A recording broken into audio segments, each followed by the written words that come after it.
கதையும் கூட படியில் முடிஞ்ச காவியந்தான்.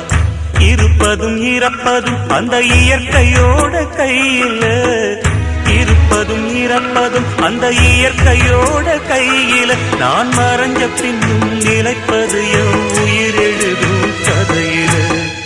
சந்திரனே சூரியனே நட்சத்திர நாயகனே, சந்திரனே சூரியனே நட்சத்திர நாயகனே.